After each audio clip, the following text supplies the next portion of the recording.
ये 15 मिनट शायद बहुत लाभकारी हो सकते हैं। देखिए, मैंने इंजीनियरिंग करी, सिविल ब्रांच थी मेरी। वो लोग होते हैं जो स्ट्रक्चर्स डिजाइन करते हैं और घर जो संबंधित काम होते हैं वो करते हैं। बहुत सारे ब्रांचेस हैं, डिजाइन डैम के करते हैं। उसके बाद कॉलेज से प्लेसमेंट हुआ, मैं कुछ दिन जॉब भी करी, फिर उसके बाद समझ में आ गया कि ये जॉब जो है मेरे बस की नहीं है।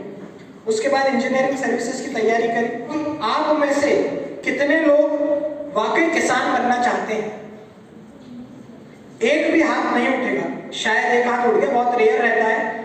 अब क्यों नहीं आना चाहते लोग खेती में? उसका कारण मैं बताता हूँ। क्योंकि 1 एकड़ का किसान ज्यादा से ज्यादा गेहूं उगाएगा बिना टेक्निकल कोई फॉर्मेट लिए हुए तो 50,000 से 1 लाख रुपए कमाएगा।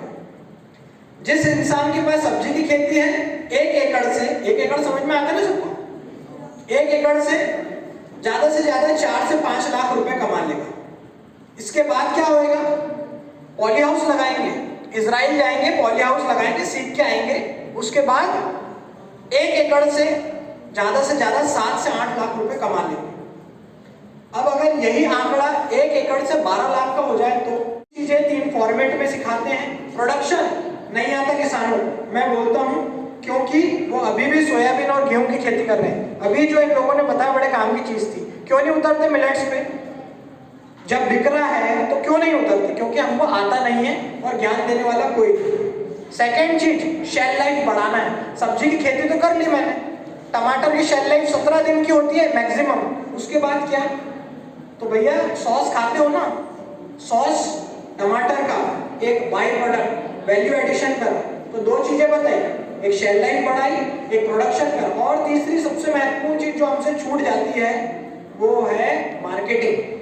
अब मार्केट बेचोगे जाके मंडी में 2 रुपए किलो के टमाटर, और वही टमाटर जो बीच के मीडिएटर, जिनको शुद्ध हिंदी में दलाल कहा जाता है, वो ट्रक्स पे ट्रक्स खरीदे जा रहे हैं।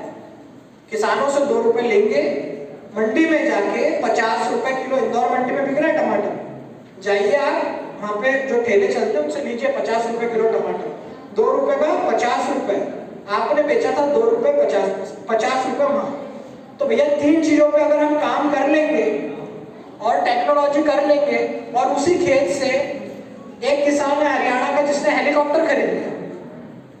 कौन सा ऐसा, मैं तो बोलता हूँ एक कलेक्टर छोड़ो, नेता भी अपने दम पर हेलीकॉप्टर नहीं खरीद सकता, पर एक किसान ने हेलीकॉप्टर खरीद लिया। तो अब जब मैं ये बोल रहा हूँ कि इतना सब कुछ हो सकता है, और हवा में नहीं बातें हैं कि भैया हमने देख लिया और घर चले गए, सो गए।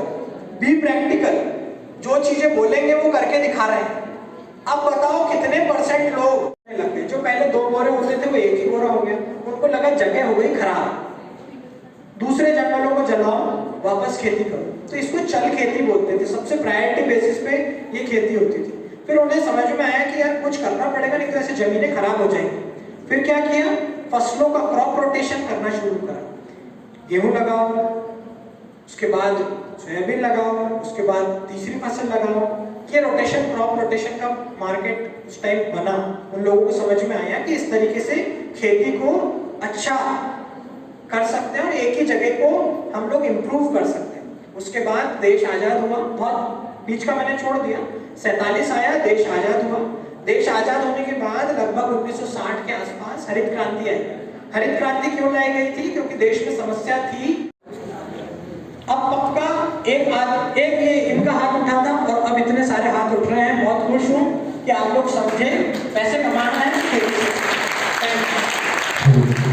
हंसाती है तो कभी रुलाती है, जिंदगी बहुत हसीन है, कभी हंसाती है तो कभी रुलाती है, लेकिन जो जिंदगी की भीड़ में खुश रहता है, जिंदगी उसी के आगे सिर झुकाती है।